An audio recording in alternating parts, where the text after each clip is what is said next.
Bonjour, bonjour tout le monde. Bonjour. J'espère que vous allez bien. Merci de votre présence aujourd'hui, mercredi 1er mai à Bruxelles. Nous allons passer un moment très agréable, j'espère. Nous allons évoquer le thème de thérapie quantique. Qu'est-ce que c'est une thérapie quantique? On va parler de soins et de guérison quantique. On va parler surtout de physique quantique. Alors moi je me présente, je m'appelle Jérémy Filet, je suis spécialisé en astrophysique.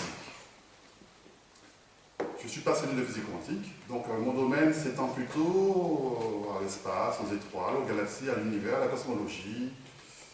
Et voici Giovanni ici qui travaille dans le domaine médical, il est pensionné, il est plutôt spécialisé dans le domaine de la radiologie, c'est ça? Ok. Donc comme moi je ne suis pas un professionnel de santé, j'aurais besoin de ses compétences pour expliquer certaines choses, certains concepts qui sont liés à la chimiothérapie, à la radiothérapie, qu'est-ce que c'est, quels sont les effets. Ce sont des guérisons qui sont valables aujourd'hui. Est-ce que ça apporte quelque chose d'essentiel aujourd'hui, ou est-ce que ce sont plutôt des formes de thérapie à bannir? Voilà, donc lui, c'est son domaine, il va parler de ça. Parce que moi, ce qui m'intéresse ici, c'est de comprendre qu'est-ce que c'est les thérapies quantiques. Comment peut-on qualifier les thérapies quantiques, hein? Qu'est-ce qui a fait qu'aujourd'hui on parle de ça? Alors permettez-moi de vous dire que le terme quantique a été utilisé abusivement, frauduleusement, il y a quelques années. C'est devenu en fait quelque chose, un concept à la mode. Toutes les personnes qui, dans les milieux du développement personnel, utilisaient le terme de quantique pour faire un peu de la publicité, pour faire du marketing. Le terme a été galvaudé, très sincèrement, le terme a été majoritairement galvaudé. Le terme a été détourné de sa source originelle, parce que qu'est-ce que c'est la physique quantique? Il faut comprendre ce que c'est la physique quantique, et c'est de ça je vais mettre l'accent sur ça. Quelles sont les expériences majeures qui ont conduit à la naissance de la physique quantique? Donc, à partir de là, on va essayer de comprendre si on peut réellement parler de guérison quantique, si on peut parler de soins, de thérapie quantique. Si le terme n'est pas utilisé abusivement, est-ce que le terme est justifié dans son ensemble? On va essayer de mettre l'accent de là. Okay? Parce que, écoutez-moi, je vais vous raconter une petite anecdote. Il y a une fois, quelques années de cela, je suis passé dans une grande enseigne, une grande librairie, qui est très connue d'ailleurs. Une librairie se trouve dans tous les centres commerciaux. Donc vous devinez à laquelle je pense. Et je suis allé dans le rayon ésotérique. Espace religion et développement personnel. Et j'ai essayé de prendre des photos pour voir en fait, j'ai essayé de prendre une photo de ce rayon-là et des bouquins en fait qui traitaient du quantique. Tous les bouquins qui avaient utilisé le terme quantique pour faire de la pub, du marketing, pour vendre en fait, pour commercialiser le concept. Et bon, j'ai pas pu faire de photos parce qu'il y avait une vendeuse derrière moi. Voilà, je sais pas si elle avait deviné mes intentions, mais elle était devant moi et ça me gênait. Parce que moi, je voulais prouver effectivement que la discipline est utilisée, le terme quantique est utilisé de manière frauduleuse et de manière abusive. Et on le retrouve effectivement dans pas mal de bouquins. On trouve des bouquins qui traitent du développement personnel. Donc, tout est mis à la sauce quantique. Il y a un effet mercantile là-dessus. Voilà. Alors qu'au départ, la physique quantique, ça n'a rien à voir, c'est autre chose. C'est une science à part entière. La physique quantique, c'est la science de l'infiniment petit. C'est la science des particules, c'est la science des atomes. C'est une science probabiliste. Autrement dit, c'est une science indéterministe. On va voir qu'est-ce que c'est. Il y a deux expériences majeures qui ont conduit à la naissance quantique. La première expérience, c'est le rayonnement du corps noir. Alors, je vais essayer d'expliquer les choses très simplement. Je ne vous connais pas. Je ne sais pas si vous avez une culture scientifique, des bases scientifiques. Donc, je vais essayer d'expliquer les choses le plus simplement possible, sans entrer dans les détails. D'accord? Donc, vous avez compris en tout cas que mon but, c'est de savoir est-ce que ce qu'on appelle aujourd'hui thérapie quantique peut être justifié? Est-ce qu'on peut appliquer la physique quantique? Est-ce que, par extension, est-ce que ça peut déboucher sur des types de guérison qui utilisent l'approche l'approche subatomique, hein, l'approche atomique, l'approche de la physique des particules. C'est ça qu'on va voir. La première expérience qui a conduit à la naissance de la physique quantique s'appelle le rayonnement du corps noir. Ça, c'est très très important. Ça a commencé au début du XXe siècle, c'était en 1905, je crois, par un physicien qui s'appelle Max Planck. C'est un des pères de la physique quantique, Max Planck, physicien allemand. En fait, en gros, qu'est-ce que ça dit? C'est que tout corps produit un rayonnement. Vous savez, vous là, vous produisez un rayonnement. Surtout quand vous avez bien mangé, vous digérez, vous produisez un rayonnement infrarouge. L'infrarouge, c'est un rayonnement qui est invisible à l'œil nu. Hein. Vous avez entendu parler, ça fait partie du spectre électromagnétique de la lumière, hein, comme les rayons radio, les rayons X ou les rayons gamma. Les rayons infrarouges, c'est une couleur, hein, ça a une certaine fréquence, voilà, que les physiciens connaissent bien. Donc notre corps produit de la lumière, hein, bon, sous forme d'infrarouge. Quand vous avez bien mangé, vous rayonnez de la lumière. Votre corps est à 37 degrés, vous savez, à l'intérieur du corps est à 37 degrés. Eh bien, à cette température-là correspond un rayonnement. Ce rayonnement-là, c'est le rayonnement infrarouge. D'accord ? Le soleil aussi rayonne de la lumière. Le soleil est très lumineux, c'est un corps chaud. Le soleil peut être assimilé à un corps noir. D'accord ? En fait, le corps noir, par définition, qu'est-ce que ça dit? C'est un corps qui est isolé et dont le rayonnement ne dépend que de la température. Ça, c'est fondamental. Je répète, un corps noir, c'est un corps qui est complètement isolé, dont le rayonnement, le spectre, va dépendre uniquement de la température. Ça ne va pas dépendre du type du matériau, d'accord? Ça va dépendre uniquement de la température. Prenons l'exemple, le soleil est considéré comme un corps noir, il fait 6000 degrés en surface, et bien, à cette température-là, eh bien, le rayonnement du soleil sera visible. Le soleil va diffuser massivement dans la lumière visible. C'est pour ça qu'on dit le soleil de couleur blanc jaunâtre. Lorsque un corps qui est chauffé à des milliers de degrés, le corps émet de la lumière. On appelle ça l'incandescence. Ça, c'est un terme que vous avez forcément dû entendre parler. L'incandescence, c'est la faculté pour un corps d'émettre de la lumière lorsque la température augmente, lorsqu'il est chauffé. Lorsqu'on atteint des milliers de degrés, à cette température-là, le corps émet de la lumière. Eh bien, c'est ce qu'on appelle le rayonnement du corps noir. Donc, je répète, le rayonnement du corps noir, c'est un rayonnement qui dépend uniquement de la température, et non pas d'autre chose.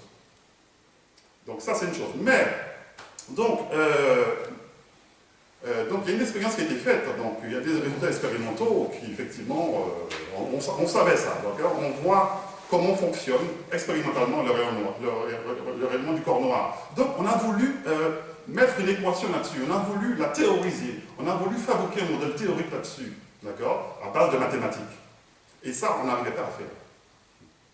On n'arrivait pas à concilier la théorie et la pratique.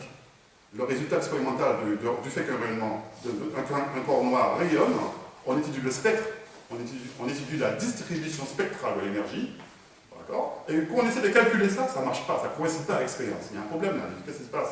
Les physiciens se sont cassés la tête là-dessus. Quelle est la source du problème? Mathématiquement, on n'arrivait pas à ça. On tombait, écoutez, lorsqu'on essaie de calculer, de faire les calculs pour faire correspondre au résultat, pour faire correspondre, pour voir si ça colle, eh bien, on tombait sur des infinis, sur des infinis. On trouvait que la distribution totale, l'énergie totale d'un corps noir était infinie. C'est tout à fait incorrect. Ça n'a pas de sens. L'énergie qui sort de votre corps est nécessairement finie. Le rayonnement infrarouge, si on le calcule, il a une valeur finie. Or, dans le calcul, on trouve une valeur infinie. Donc, quel est le problème? Eh bien, bon, les physiciens avaient en fait fait une intégration. Bon, enfin, je dis en gros, hein, je ne sais pas s'il y a des maths parmi vous, mais lorsqu'on calcule l'énergie totale d'un corps, on fait une intégration. On appelle ça l'intégrale. Eh bien, malheureusement, quand vous faites une intégrale, ça présuppose, vous faites implicitement l'hypothèse que l'échange entre matière et énergie est continu. C'était ça le problème. Je répète, vous faites l'hypothèse que l'échange entre la matière et l'énergie est continu. Alors Max Planck a eu l'idée géniale, tout simplement, de faire l'hypothèse que l'échange entre la matière et l'énergie, elle n'est pas continue, mais elle est discontinue, elle est discrète. Effectivement, on a remplacé les intégrales par des sommes discrètes, ce qu'on appelle des séries géométriques. On a remplacé par ça. Et effectivement, lorsqu'on remplace les intégrales par des séries géométriques, par des sommes discrètes, effectivement, ça tombe pile poil Ça coïncide parfaitement. La théorie et la pratique coïncident. Désolé, je n'ai pas pu trouver Maîtrise à tombe pile poil dans votre musique. Ça devait être ouais. Et donc, désolé pour cette petite digression, je vais éteindre carrément. C'est Siri qui me fait, l'application Siri qui me fait cette farce-là. Alors, donc, je disais que il y a une parfaite cohérence mathématique entre les résultats expérimentaux et les résultats théoriques. Okay, parce qu'on a fait, il y a un bonhomme qui a eu la foudroyante idée, intuition, de considérer que les échanges de matière-énergie, elle est discontinue, elle est discrète, ce qu'on appelle quantifiable. Le terme quantifié signifie échange discret. Alors d'où vient le quantique? Ça vient de là en fait, ça vient du quanta. Quanta signifie discret. Il faut le savoir ça. Parce qu'on parle de quantique, ça veut dire discret, valeur discrète. Les échanges ont lieu par paquet d'énergie. C'est pas continu. C'est comme le courant qui passe ici. Si on a du courant, c'est grâce au courant alternatif. Le principe du courant alternatif qui a été inventé par Tesla. C'est pas un courant continu. Un courant continu ne donne pas de la lumière. Il faut que le courant soit alternatif. D'accord? Eh bien, on a à peu près la même chose ici. Donc, alors, je répète, quelle est la formule? Quelle est l'idée générale? Quel est le mot-clé ici pour comprendre cette formulation? Eh bien, il faut savoir que l'échange entre matière et énergie ne peut se faire que si et seulement si cet échange a lieu, cet échange-là obéit, si cet échange-là est un multiplicateur d'un quantum d'énergie. Il faut que ce soit un multiple entier d'un quantum d'énergie. Quantum, ça vient de quanta. Ça signifie petite quantité discrète. Ça vient de là. Ça a une valeur particulière. Et c'est ça qui a permis de résoudre le raisonnement du corps noir. Donc, ça c'est la première expérience. Il y a une deuxième expérience aussi, qui est à l'origine de la physique quantique, et pour laquelle notre célèbre physicien Albert Einstein a eu le prix Nobel. Il s'agit de quoi à votre avis? Il s'agit de l'effet photoélectrique. En 1915, Albert Einstein a eu le prix Nobel pour ça. Albert Einstein, on le connaît pour sa célèbre théorie de la relativité générale, qui est une théorie de la gravitation, qui dit que... Vous connaissez la théorie de la relativité générale, en fait, c'est une théorie de la gravitation qui dit que, je répète, bon, je résume, la gravitation c'est quoi? C'est une manifestation de la courbe de l'espace-temps, d'accord? La gravitation, c'est pas des planètes qui s'attirent entre eux. Non, c'est pas là. Vous savez, le Soleil n'attire pas la Terre. La Lune, je veux dire, la Terre n'attire pas la Lune. C'est pas une question d'attirance, non, c'est pas ça. C'est newtonien, ça c'est une pensée newtonienne de parler d'attirance. Non, le Soleil et la Terre ne s'attirent pas, pas du tout. La Lune et la Terre ne s'attirent pas. Là, il s'agit d'une question de gravitation. De par leur masse, les planètes et les étoiles courbent l'espace qui les entoure. Plus la masse d'un corps est élevée, et plus l'espace qui l'entoure est courbe. On parle de courbe d'espace-temps. Donc les planètes vont graviter, ils vont évoluer, cette espèce de tourbillon. Le Soleil, avec son cortège de planètes, imaginez le Soleil avec son cortège de planètes, les 8 planètes tournent autour du Soleil. Eh bien, en fait, les planètes, si vous voulez, sont en train de tomber sur le Soleil, mais sans jamais l'atteindre. En fait, le Soleil autour de lui, de par sa masse, va déformer l'espace autour de lui. C'est comme un tissu qui est déformable. Le tissu spatial, il est déformable. Donc, le temps et l'espace seront déformés. Le Soleil, de par sa masse, va creuser le tissu spatial autour de lui. C'est ça qui va permettre aux planètes de graviter autour, de tomber sur lui, mais sans jamais l'atteindre. Les planètes ne peuvent pas l'atteindre tout simplement parce que les planètes sont animées d'une force centrifuge qui les éloigne du Soleil. Mais le Soleil, de par son champ de gravité, va les stabiliser. C'est ça qu'il faut comprendre. D'accord? En gros, c'est ça. Si vous avez des questions, n'hésitez pas. Je vois, vous me regardez avec des gros yeux. Si les termes que j'utilise sont trop techniques, vous me dites. C'est parfois difficile de voilà. Non, mais sincèrement, s'il y a quelque chose qui vous échappe, vous me le dites. Levez le doigt. C'est pas toujours facile. Je me ferai un plaisir de vous expliquer ça. Donc, en gros, c'est ça, ce qu'il faut comprendre. La gravitation, qu'est-ce que c'est? C'est une conséquence de la courbure de l'espace-temps. C'est ça qu'il faut retenir, c'est le mot-clé. D'accord? Bon, alors, Albert Einstein, qu'est-ce qu'il a découvert? L'effet photoélectrique. Eh bien, il a constaté qu'en envoyant une lumière incidente sur un métal, il y avait des électrons qui étaient arrachés. Les électrons du métal étaient arrachés. On envoie une lumière. Vous avez une pile, vous éclairez un métal, eh bien, il y a des électrons qui sont arrachés du métal. On appelle ça l'effet photoélectrique. Mais ce n'était pas possible parce qu'avant, la lumière était considérée comme une onde. Mais une onde ne peut pas faire ça. Une onde ne peut pas arracher des électrons dans un métal. Si on suppose que la lumière est constituée d'ondes, ça ne colle pas. Alors, qu'est-ce qui peut provoquer ça? C'est là qu'Albert Einstein a eu l'idée de reprendre l'hypothèse de M. Max Planck. Max Planck, qui est à l'origine de l'heureusement du corps noir. Eh bien, Albert Einstein a eu l'idée de considérer la lumière non pas comme une onde, mais comme un corpuscule. Autrement dit, comme une particule. La lumière peut être à la fois corpuscule et particule, les deux à la fois. Mais cette hypothèse-là n'avait jamais été envisagée au début du XXe siècle. Tout le monde pensait, tous les physiciens pensaient que la lumière était une onde. Le problème, c'est qu'on ne savait pas qu'elle pouvait être les deux à la fois. Comment peut-on être à la fois onde et particule, hein? Eh bien, Albert Einstein a fait l'hypothèse que la lumière était constituée de corpuscules, de particules, et que la lumière était simplement un grain, les photons. La lumière était composée de photons. Les photons, ce sont des grains de lumière. Eh bien, ces grains de lumière-là peuvent effectivement s'expliquer dans l'effet photoélectrique qui consiste à arracher des électrons à un métal. Là, ça colle parfaitement. Mais attention, cela ne peut se faire que seulement si le photon a une valeur discrète. Si la lumière a une valeur discrète, vous ne pouvez pas arracher des électrons à un métal comme ça. Il faut que la lumière qui arrive sur le métal ait une fréquence particulière. Ce n'est pas l'intensité de la lumière qui va jouer, c'est sa fréquence. Autrement dit, sa couleur, sa longueur d'onde. La lumière a une longueur d'onde. Longueur d'onde et de fréquence, ce sont des termes qui sont inversement proportionnels. D'accord?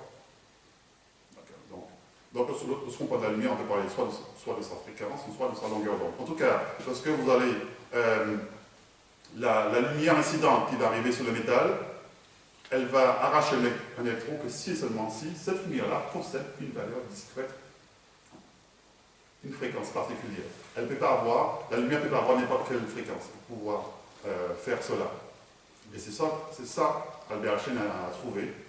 Et pour ça, il a eu le prix Nobel, mes amis. Eh oui, il a eu le prix Nobel pour ça. On appelle ça l'effet photoélectrique. Albert Einstein n'a pas eu le prix Nobel pour sa découverte de la fameuse théorie qui a révolutionné le monde de la physique moderne. La relativité générale, c'est un des piliers de la physique moderne. La relativité générale s'intéresse à l'infiniment grand. Et vous avez la mécanique, la physique quantique qui s'intéresse à l'infiniment petit. Ce sont les deux piliers de la physique moderne et qui sont inconciliables, puisque l'un s'intéresse à l'infiniment grand, l'autre à l'infiniment petit. On ne peut pas les marier, on ne peut pas les concilier. Celui qui arrive à le faire, c'est le jackpot, c'est le prix Nobel. Hein, le prix Nobel. On peut se lancer, hein. Bon, il y a plusieurs physiciens qui ont essayé de s'en lancer pour trouver quel est le secret qui va pouvoir marier ces deux piliers de la physique. Si on arrive à faire ça, eh bien, on a tout compris, on arrive tout. Ça va révolutionner le monde, ça va nous obliger à changer de paradigme également. Ce sera quelque chose de fabuleux. Alors donc, ça vous avez compris. Donc là, le mot-clé qu'il faut comprendre ici, je répète, et ça va être la conclusion de cette partie-là, c'est que les échanges entre matière et énergie ne peuvent se faire que de manière discontinue, de manière discrète, par des valeurs discrètes, des petits paquets d'énergie qu'on appelle des quantums, quanta, de le terme quantique. Le terme quantique vient de là. Alors vous allez me poser la question, alors quel lien que ça a avec les guérisons quantiques? Quel lien ça a à voir avec les thérapies quantiques qu'on utilise aujourd'hui, qui sont à la mode? On parle beaucoup de thérapies quantiques. Est-ce qu'on peut raisonnablement parler de ça? C'est ce qu'on va découvrir. Alors bon, moi, donc je vous ai dit, je ne suis pas un professionnel de santé. Hein. Alors, je suis un physicien spécialisé originellement spécialisé en astrophysique. Hein, d'accord. Moi, ce qui m'intéresse, c'est la physique, c'est l'astrophysique, donc c'est l'évolution des étoiles, c'est la formation des étoiles, c'est l'architecture de l'univers, la cosmologie. Ce qui m'intéresse à l'origine, c'est la formation et l'évolution des galaxies dans l'univers. Savoir si l'univers est infini ou pas, mais ça ne m'empêche pas quand même de m'intéresser à ce qui se passe dans le corps humain, ça ne m'empêche pas de m'intéresser à la santé en fait, parce que bon, moi aussi je suis malade, ça n'arrive même pas d'être malade, je peux me poser légitimement la question pourquoi je tombe malade, d'où vient... pour moi, la maladie, vous savez, c'est un déséquilibre à l'intérieur du corps humain. Et j'irais même plus loin en disant pour moi, la maladie, c'est une cascade d'équilibre, de déséquilibre. C'est une cascade d'éléments complètement chaotiques à l'intérieur du corps humain. Ça va vous choquer ce que je vais dire. Pour moi, on ne devrait pas tomber malade. Pour moi, le cancer, c'est une absurdité. Je vais essayer de vous le démontrer. Ça ne devrait pas exister, le cancer. Je pense, même le sida aussi, pareil. Il y a des choses qui me choquent. Je vais vous expliquer pourquoi. Mais avant de parler de ça, j'aimerais parler de la science qui pourrait s'harmoniser avec la science qui pourrait être le plus proche de la physique quantique, qu'on appelle la biophysique. Alors, juste par curiosité, qui parmi vous a déjà entendu parler de la biophysique? Personne? Ouais. La biophysique, tu as déjà entendu parler de la biophysique? Oui, enfin, il y a physique dedans, donc je te laisse... Tout le monde a entendu parler de la biologie, hein, c'est l'étude du vivant, mais la biophysique, qu'est-ce que c'est? Eh bien, tout simplement, la biophysique, c'est la physique des éléments vitaux. Vous imaginez, vous étudiez le corps humain à l'échelle subatomique. La biophysique, c'est la physique du corps humain, mais à l'échelle subatomique. C'est ça? Bon, la biologie va étudier en fait tous les mécanismes cellulaires, ce qui se passe au niveau des cellules. Lorsque vous allez chez le médecin, par exemple, vous allez voir votre généraliste, il va vous donner des médicaments. Eh bien, le généraliste va prendre en compte l'organe malade, il va vous donner des médicaments, mais il va considérer seulement le déséquilibre qu'il y a au niveau des cellules, c'est tout. Mais une cellule est formée de quoi, à votre avis? Une cellule est formée d'atomes, de molécules. C'est là la biophysique va entrer en jeu. Excusez-moi, la biophysique va aller plus loin, parce que la biophysique va s'intéresser à l'échelle atomique, subatomique, dans le corps humain. Vous comprenez? Parce que, écoutez, moi, la biophysique, c'est une discipline médicale. C'est surtout dans le domaine médical qu'on utilise la biophysique. Les étudiants en médecine ont des cours de biophysique. On entend souvent parler de biologie cellulaire, biologie moléculaire, voilà. Mais si vous voulez, la biophysique va s'intéresser à la physique des éléments vitaux de notre corps au niveau subatomique. C'est ça qui est intéressant. Là, on va intégrer le fond des choses. Vous allez me dire, mais la physique quantique là-dedans, le quantique là-dedans, elle vient quel rapport entre le physique, le quantique plutôt, et la biophysique? Ah ah. Mais vous en doutez, vous avez une intuition. Hein. Donc vous dites que si la biophysique fait appel à la physique des particules à l'intérieur du corps humain, la physique des atomes à l'intérieur du corps humain, d'accord? S'il s'agit d'une physique des éléments vitaux, forcément, on va toucher au quantique. Rappelez-vous le quantique, la physique quantique, c'est la physique de l'infiniment petit. D'accord? C'est un ensemble de lois qui va gouverner des lois de l'infiniment petit, à l'intérieur de votre corps. Donc le corps ne sera plus considéré comme un ensemble de cellules, un ensemble de bactéries, voilà, un ensemble de protéines, de macromolécules, d'acides aminés, etc. Mais on va aller plus en profondeur. Donc c'est la raison pour laquelle, il y a un monsieur, il y a un physicien allemand, plutôt un biophysicien allemand qui s'appelle Albert Popp. C'est pas Albert Einstein, c'est Albert Popp, Fritz Popp. Il est né en 1938, je crois, il est décédé l'année dernière. C'est l'un des pères de la biophysique. C'est l'un des pères de la biophysique. Qui a entendu parler de lui? Juste, qui a déjà entendu parler d'Albert Fritz Popp? Eh bien, ce monsieur-là a été quand même sujet de nombreuses controverses à l'échelle dans la communauté scientifique. Il a reçu beaucoup de critiques, mais c'est lui qui a essayé, si vous voulez, de s'intéresser vraiment à une manière révolutionnaire de guérir certaines pathologies dans le corps humain. Et malheureusement, il n'a pas été pris au sérieux. Bon, en fait, je ne sais pas ce que vaut ces recherches, ces études. Simplement, je vais faire quelque chose que je n'ai pas l'habitude de faire. Je vais simplement lire un texte. En lisant un texte, un article, je vais lire un article en fait qui traite en fait de sa façon à lui de concevoir les choses. Alors écoutez, c'est quelque chose que je ne fais jamais.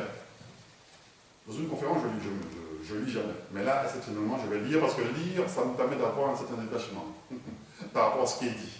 Je pourrais, vous savez, sincèrement, je pourrais vous le raconter, raconter en fait le mécanisme par lequel il cherche à faire valoir la biophysique, le mécanisme par lequel il explique le quantique à l'intérieur du corps humain. Mais je rappelle, c'est un sujet qui a controverse. Donc, en le lisant, je prends un certain détachement par rapport à ça. Et vous allez en juger par vous-même, ça vous permettra de juger par vous-même et vous pourrez poser des questions. D'accord? Alors je vais mettre mes lunettes puisque j'ai besoin de lunettes pour lire, sinon je ne vois rien du tout. Voilà. Je vous invite à suivre attentivement à ce qui sera dit. C'est ce monsieur-là en question. Ce monsieur-là. Je ne sais pas si tout le monde voit. Alors, donc, écoutez bien, dès le début des années 1970, le physicien Albert Popp, biophysicien à l'université de Malmö, en Allemagne, se livra à des expériences de projection de lumière ultraviolette. En même temps, je vais profiter pour expliquer ce qu'il fait. Alors écoutez bien, il se livra à des expériences de projection de lumière ultraviolette sur des substances pouvant provoquer le cancer. Cette substance cancérigène recevait la lumière ultraviolette, l'absorbait et en changeait la fréquence. Or, ces substances sont réactives à la lumière, plus précisément dans la longueur d'onde de 380 nanomètres. Vous avez compris ça?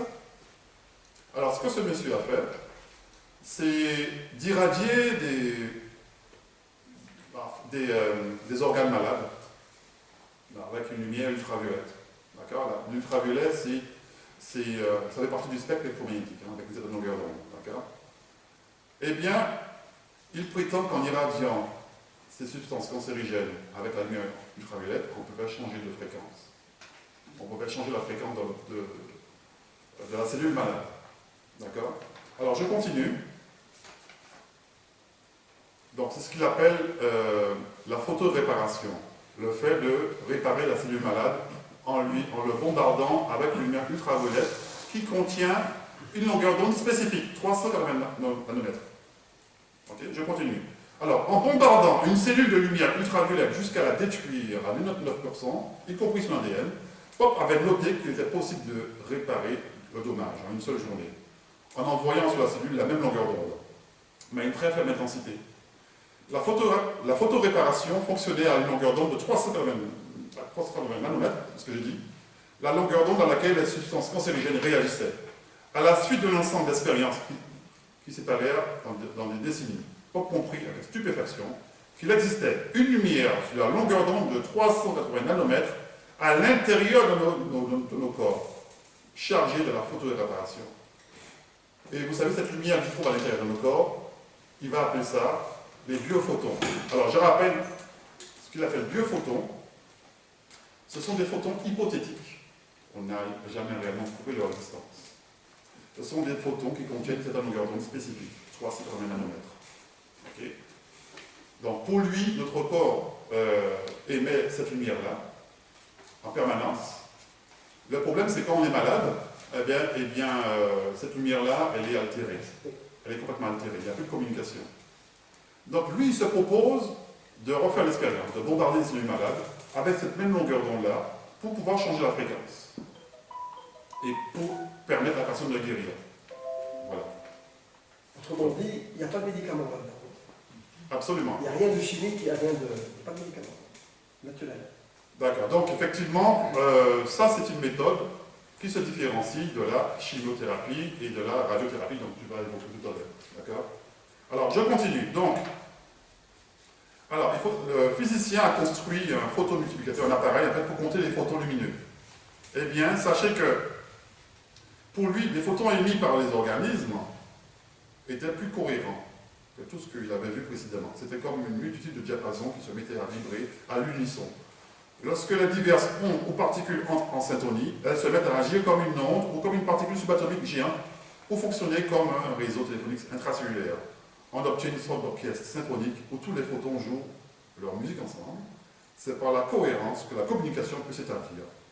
Alors, Popp avait sous les yeux le plus haut degré d'ordre quantique possible dans un organisme vivant. Alors, ça mérite quelques explications. Alors je répète, porte aperçu des yeux le plus haut degré d'ordre quantique, ou ce qu'on appelle la cohérence possible, dans un organisme vivant. Alors là, je pense que vous commencez à voir le lien entre la physique quantique et les thérapies quantiques. Parce que, ici, dans ce texte-là, on a un monsieur, un physicien, qui a tenté de faire des expériences. Il a mené des expériences de santé, d'accord? Ça vaut ce que ça vaut. Il faut savoir que ces expériences-là n'ont pas été reproductibles, n'ont pas été... Il faut savoir que, en fait, la science, ce qu'on appelle la démarche expérimentale, la démarche expérimentale doit obéir à des principes que vous devez connaître. L'observation, faire des hypothèses. Pour tester les hypothèses, on va faire quelques résultats, d'accord? Non, pardon, on va faire des expériences. On va faire des expériences pour tester les hypothèses qu'on va émettre. Après les expériences, on va obtenir des résultats. On va interpréter les résultats et on aura une conclusion. Ça, c'est la démarche expérimentale. Ça, c'est fondamental. Or, cette démarche-là ne se retrouve pas dans les travaux de Bob. Bon, peu importe. Donc, ça, c'est fondamental. La physique quantique, là-dedans, dans tout ça. Je vous ai expliqué que la physique quantique, c'est un ensemble de lois qui gouvernent le monde de l'infiniment petit.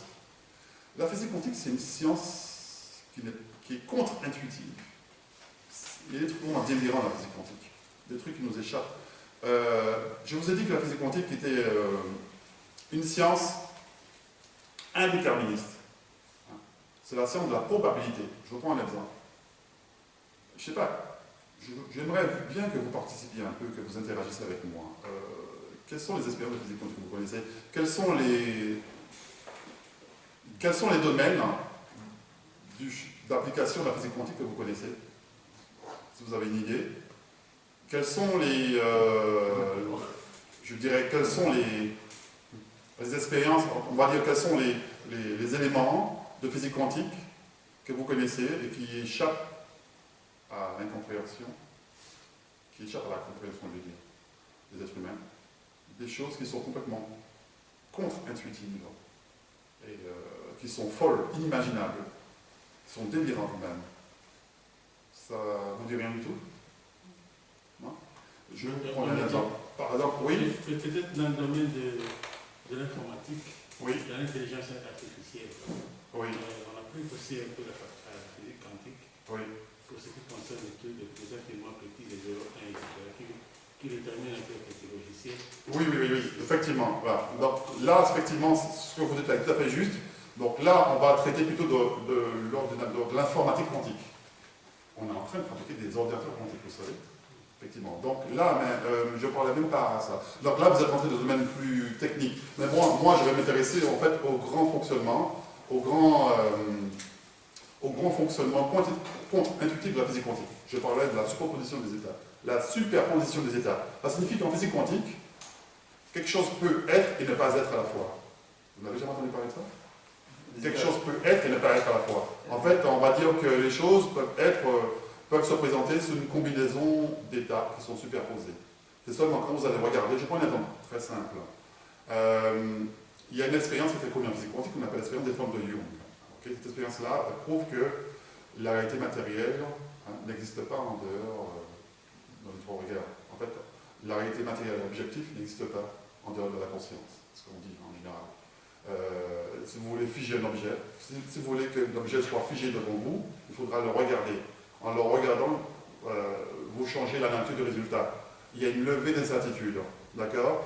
L'expérience des fentes de Young est très simple. Des électrons passent à travers des fentes, ok?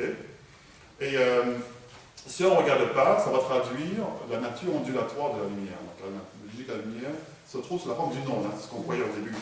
Ok? Par contre, si vous regardez avec vos yeux, avec une caméra, eh bien, la lumière va se comporter différemment. Il va se comporter sous la forme d'une particule, d'un grain de lumière, sous la forme d'une bille. D'accord? C'est drôle, ça, c'est bizarre. Alors, je répète, si vous ne regardez pas du tout, si vous ne regardez pas par quelle fente va passer les électrons qu'on va faire passer, eh bien, on va obtenir, si vous voulez, une frange d'interférence. La frange, je sais, c'est un grand mot. La frange d'interférence traduit la nature ondulatoire de la lumière. Et ça va vouloir dire qu'il y a une distribution spatiale de l'électron qui est parfaitement délocalisée dans l'espace. Je dis bien, les électrons sont délocalisés dans l'espace. c'est si seulement, si vous regardez, si vous mesurez, de l'acte de mesure, c'est très important, si vous mesurez, on va pouvoir effectivement donner un paramètre, on va pouvoir figer l'électron. L'électron, il sera mesurable. On va pouvoir lui donner une vitesse, une position donnée. Alors que si vous ne regardez pas, sa position sera indéterminée. Ça signifie que l'électron est partout à la fois dans la salle. Je vous dis, l'électron est partout à la salle en même temps. Il n'est pas localisable. Donc si je ne le regarde pas au niveau quantique, hein, il est fille et garçon en même temps. Est-ce que c'est la même expérience qu'ils font avec la cuillère dans le film Matrix? Avec La cuillère dans le film Matrix. attends, je ne me rappelle plus de cette scène-là. Je ne me rappelle pas de cette scène. Oui, la cuillère se courbe existe parce que c'est Oui, plus ou moins, oui. On va dire que la cuillère va prendre la forme de son regard, si vous voulez. Si tu veux. La cuillère va prendre la forme de son regard. Parce qu'on le regarde et si on ne le regarde pas, la cuillère n'existe pas. C'est ça qui est... Oui, ok. Donc, en fait, vous avez compris, en gros, ça signifie que les électrons, c'est quoi? C'est un petit bout de matière. C'est un tout petit bout de matière. Tout est fait d'électrons. Si vous regardez l'électron, effectivement, si vous regardez, il va se présenter sous la forme d'une matière. C'est quelque chose de solide, un grain, une bille. Mais si vous ne regardez pas, c'est quelque chose qui fluctue dans l'espace et le temps. Ça n'a pas d'existence propre. D'où l'hypothèse que la réalité matérielle qui est faite d'électrons, de particules, n'existe pas en dehors de notre regard, en dehors de la conscience, c'est ce qu'on dit. Voilà. Donc ça, c'est une propriété de la physique quantique. Il y a d'autres propriétés dont je vous ai énoncées. C'est l'intrication. L'intrication, qu'est-ce que c'est? L'intrication quantique. Vous avez dû entendre parler. L'intrication quantique, c'est le fait qu'il n'y a pas de séparation entre vous et moi, que toutes les choses sont interconnectées. En fait, l'expérience qui a été menée, d'ailleurs, il y a eu un prix Nobel en 1982 par un Marocain, par un Français d'origine marocaine, Serge Laroche, je ne sais pas si tu le connais. J'ai vu un article là-dessus. Oui, Serge Laroche, qui est français d'origine marocaine et qui a eu le prix Nobel. Mais c'est pas. En fait, il a repris les travaux d'un autre Français qui a eu le prix Nobel en 1922 pour avoir démontré qu'il n'y a pas de séparation entre des objets, en fait, réellement. Par exemple, je vais prendre un exemple. Les objets, les électrons, ils sont appareillés. Hein. Si vous agissez sur un électron, eh bien, l'autre qui est à côté va instantanément, je dis bien instantanément, subir la même chose. Il va changer. Il va subir le même changement. Et ça, quelle que soit la distance qui les sépare. Donc, si un électron est à des années-lumière, vous changez son comportement, il change de comportement, mais l'autre électron qui est à l'autre bout de l'univers va instantanément changer de comportement. Ok? On dit qu'ils sont intriqués. Alors, la question est comment ils ont fait pour communiquer entre elles, alors qu'ils sont séparés à des années-lumière. Ça signifie qu'il y a quelque chose qui dépasse la vitesse de la lumière? Non, c'est inconcevable. Il n'y a rien qui dépasse la vitesse de la lumière. En un instant, ces deux particules-là ont communiqué entre elles. Or, qu'est-ce qui peut expliquer ça? C'est l'absence de la non-localité, l'absence de l'espace qui n'existe pas. Il n'y a pas de séparation. Donc, autrement dit... Il y a du temps. Hein? Il y a le temps quand même. Oui, il y a le temps, oui, bien sûr. Mais l'espace n'existe pas. Il n'y a pas de séparation entre les deux particules. Hein? C'est ça qu'on a appelé l'intrication, c'est une propriété quantique. Donc, la troisième chose, donc j'ai parlé de superposition d'états. J'ai parlé d'intrication et donc aussi de non-localité. Donc, ça signifie que les particules ne sont pas localisables à un endroit. Donc, ça sont des propriétés quantiques que vous devez connaître. Et enfin, il y a une dernière propriété donc, que je vais évoquer avec vous. Celui-là est complètement délirant. Elle est un peu folle même. Ça s'appelle la décohérence quantique. Qu'est-ce que c'est la décohérence quantique? En fait, il faut imaginer par exemple que les choses, le futur par exemple, se présente sous la forme d'un océan de potentialité. Un océan de potentialité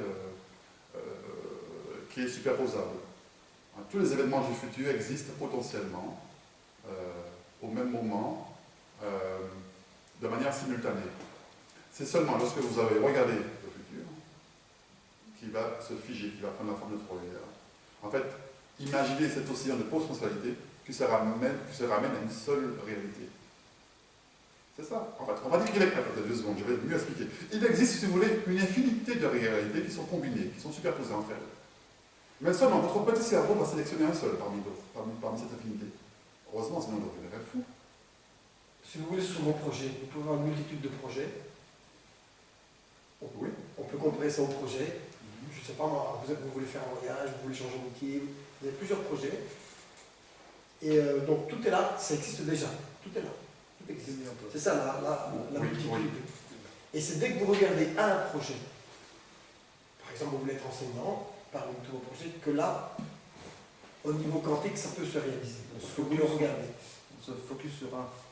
Oui, mais en fait, c'est pas tout à fait ça. En fait, non. Réalité, non Non, c'est pas. Moi, j'ai parlé de. C'est pas tout à fait ça. Non, non, c'est pas tout à fait ça. En fait, moi, j'ai parlé de la réalité Il carrément. faut essayer de vulgariser. La réalité, voilà. Donc, vous êtes d'accord avec moi? On Là, essaye de vulgariser. donc, je vais expliquer. Là, nous vivons dans une seule réalité. Vous êtes d'accord? Ok? Nous vivons dans une seule réalité. Mais en réalité, une réalité qui est composée d'espace, de temps, de matière et d'énergie, d'accord? Mais dans cette réalité, il y a plusieurs événements. Mais imaginez qu'il existe des milliards de réalités.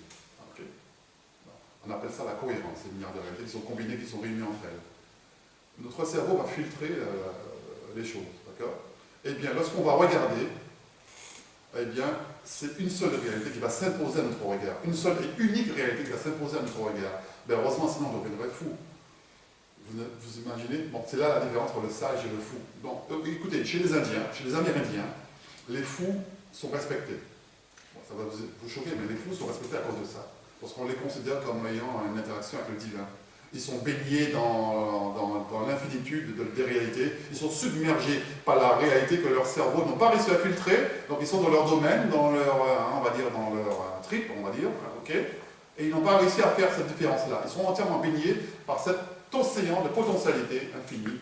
Voilà. Et par conséquent, ils sont fous. Donc, mais ils sont respectés, parce que les Amérindiens les considèrent comme proches du divin. Alors que le sage, lui, il a réussi à filtrer l'information dans cet océan infini de potentialité. Il a réussi à filtrer l'information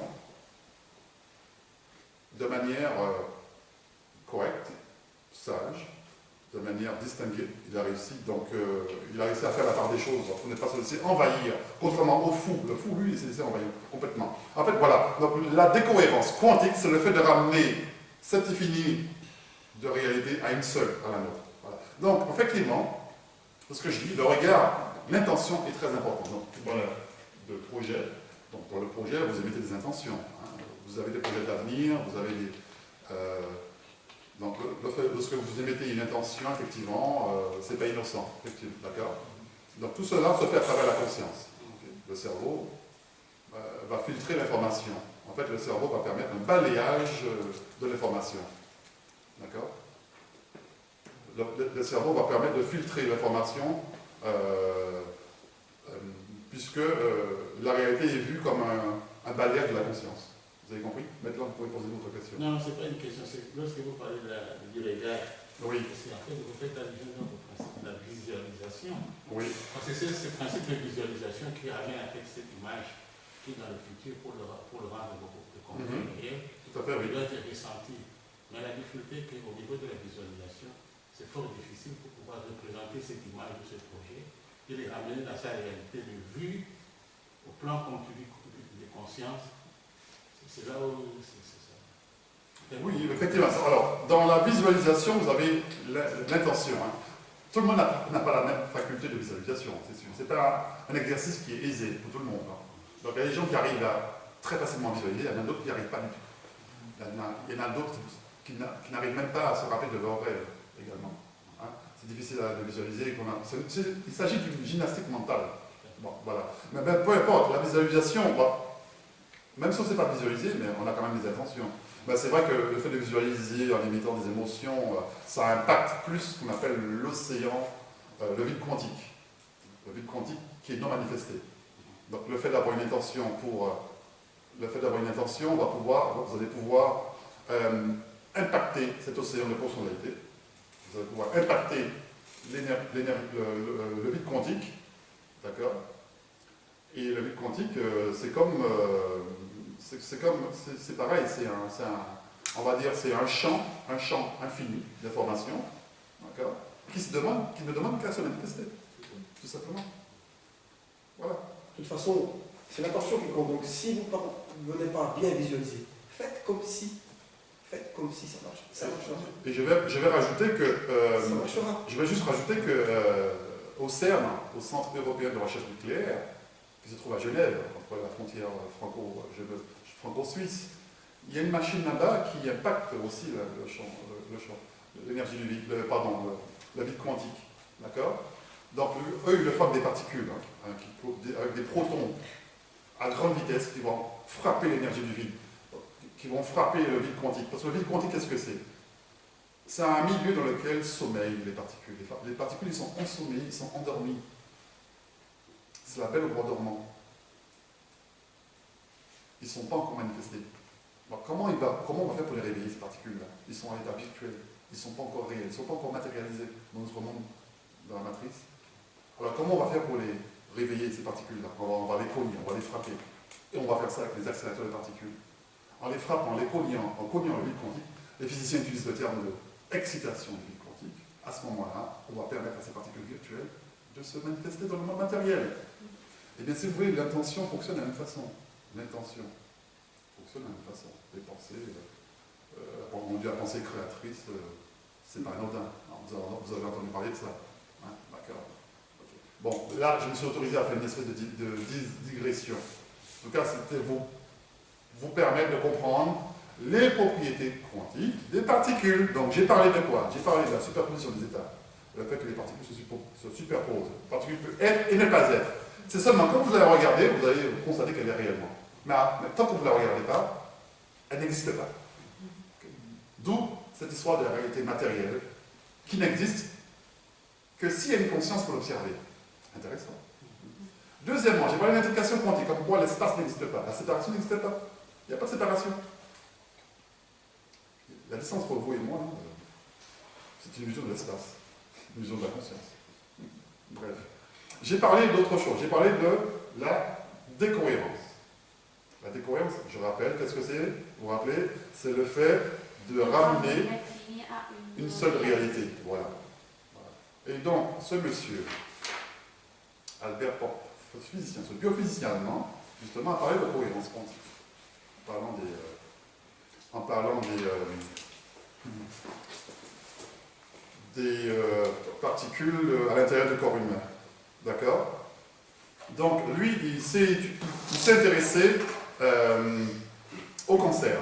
Il s'est intéressé au cancer. Comment on peut guérir le cancer? Parce qu'en bombardant les cellules cancéreuses infectées par une radiation qui est spécifique à 380 nanomètres, c'est pas 381, hein, c'est pas 382, c'est pas 379, non, c'est 380, c'est spécifique, c'est discret. Il n'y a que ça, théoriquement, qui peut changer la fréquence des cellules malades, et rien d'autre. Posez-vous la question. Il y a une communication importante. Là, c'est le mot-clé que je vais utiliser. La communication entre les cellules, la communication intra- ou intercellulaire qui va se faire, qui va être responsable de l'équilibre du corps humain. Pour lui, Popp, la maladie provenait tout simplement d'un déséquilibre, d'un défaut de communication entre les cellules. Personnellement, il y a des choses qui me choquent dans le cancer, donc j'évoquais, pendant que toi tu étais parti, Ismaël, je disais que la maladie pour moi, c'était un non-sens, c'est quelque chose qui ne devrait pas exister. Parce que notre corps devait être en équilibre en permanence. Qu'est-ce qui provoque le déséquilibre? Qu'est-ce qui provoque le manque de communication entre les cellules? Vous savez, prenons le cancer par exemple, notre corps humain, vous savez, d'abord, bon, avant de dire ça, le physicien en question, le biophysicien, Popp, il n'a pas été considéré au sérieux.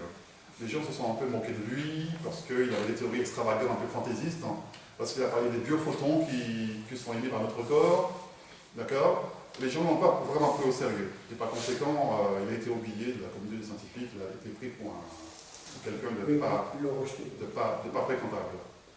Alors, n'empêche que c'est lui en premier qui a utilisé le concept de thérapie quantique. En 1900, voilà. Le premier biophysicien qui a utilisé le concept de thérapie quantique, ça vient de lui. Albert Fritz Popp. D'accord? Et en fait, tout simplement, quand il a parlé de cohérence quantique, maintenant vous savez ce que c'est, la cohérence quantique, d'accord? Ah. Ça va aller. Donc son intention était louable, était noble. Hein. Il partait de bons fonds, de bons sentiments, celui de pouvoir guérir les gens qui étaient atteints de maladie. Vous savez, donc, le cancer, notre corps fonctionne.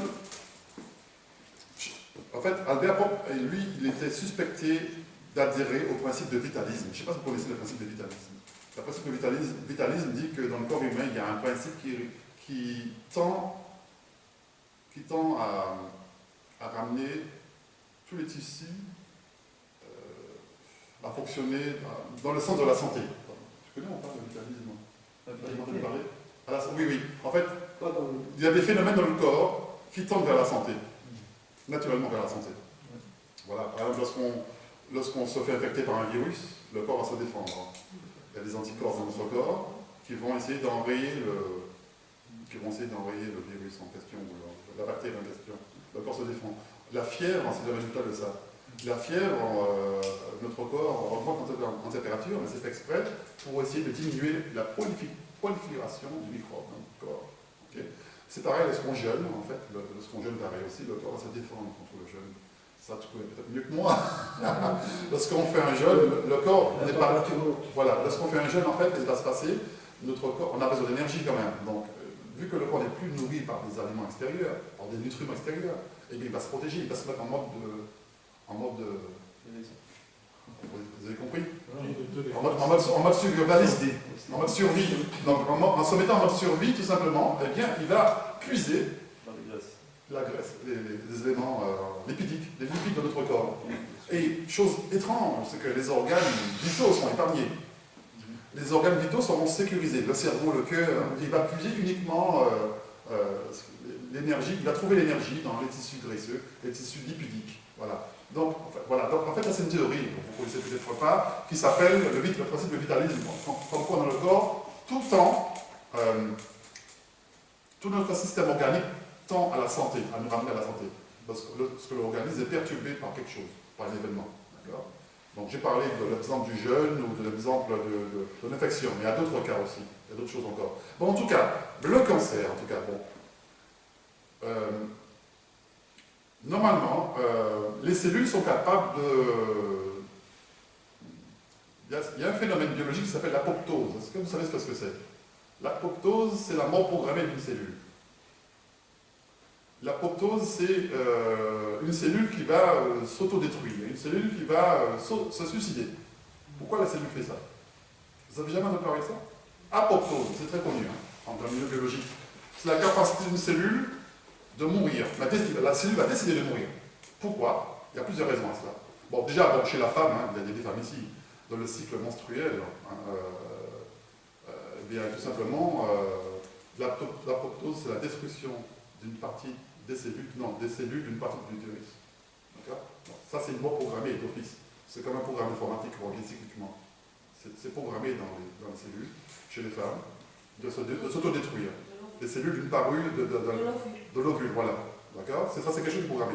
Les cellules se détruisent. D'accord. Ça, c'est un exemple. Mais il y a d'autres exemples. L'apoptose peut être excessive dans certains cas et elle peut être défectueuse dans certains cas. Il y a une apoptose dans les... Tout à l'heure, j'ai parlé d'un corps, lorsqu'on est malade, lorsqu'on a une pneumonie. Une pneumonie, c'est un microbe, c'est une bactérie qui va infecter les poumons. D'accord? Eh bien, quand ça se passe, votre corps va réagir. Votre corps va mobiliser des anticorps, ce qu'on appelle des globules blancs. Eh bien, ces globules blancs, une fois qu'ils ont enrayé l'infection, ils ne servent à rien. Donc, ils vont devenir quoi? Ils vont s'autodétruire. Vous savez ça? Vous connaissez l'apoptose, en fait. Même ça, vous ne saviez pas que ça s'appelle comme ça.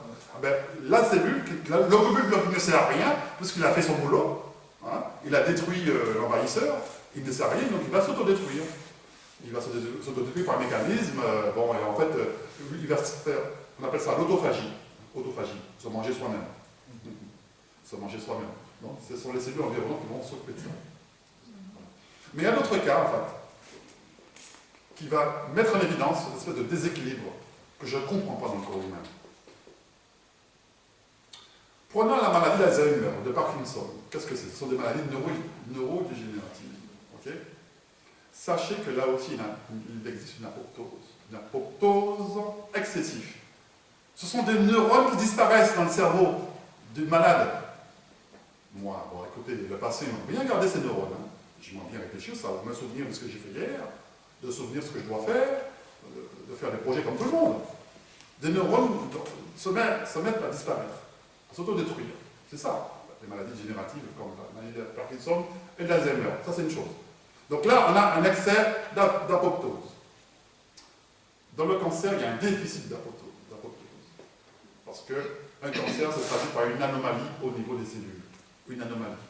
Normalement, lorsqu'il y a une anomalie, le corps devrait se défendre. Le corps devrait se défendre. Le corps a besoin, le corps normalement aurait besoin que les cellules affectées se détruisent. Ça ne se fait pas. Il y a un défaut d'apoptose. On aurait aimé qu'il y ait beaucoup d'apoptose. Là, ça ne se fait pas, c'est le contraire. Vous trouvez ça normal, non? Non. Ben oui. On aimerait bien que les cellules qui sont en difficulté, qui sont malades, s'autodétruisent. Comme dans le cas de la maladie de Parkinson, où les neurones se détruisent. Or, ce n'est pas le cas. Prenons le sida. Le sida, c'est pareil, c'est un problème d'immunité qui est défectueux, l'immunité de la personne. En fait, l'anticorps, en fait, dans le sida, il se trouve que les anticorps qui sont censés nous protéger, qu'on appelle les lymphocytes. Les lymphocytes sont des globules blancs. On les appelle les lymphocytes T4. Ok? Donc c'est des 4+. Moi, j'ai étudié la biologie quand j'étais au lycée. Je me rappelle de ce cours-là. Les lymphocytes, en fait, qui sont infectés par le virus, ils sont détruits. On appelle ça l'apoptose. Le problème, c'est que les cellules saines, les lymphocytes qui sont saines, sont aussi détruits par l'apoptose. Là, on ne comprend pas. Aucun médecin, aucun professionnel de santé n'a réussi à comprendre qu'est-ce qui provoque ça.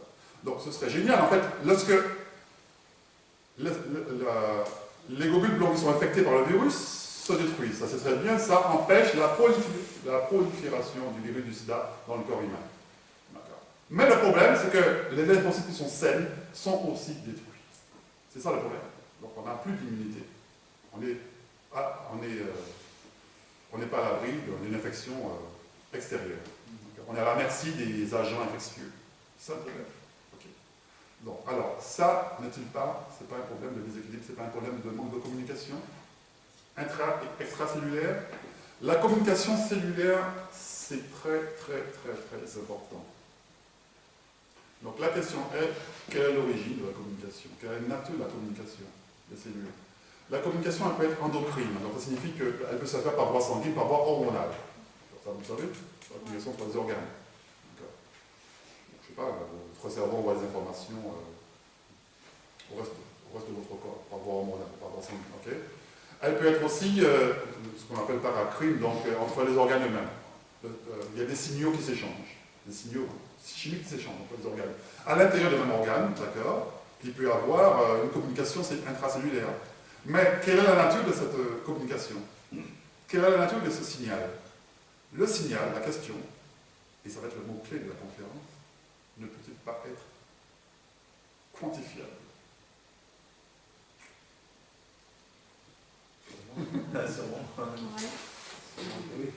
Est-ce que vous avez compris pourquoi j'emploie ce mot-là? Ne peut-il pas être quantifiable?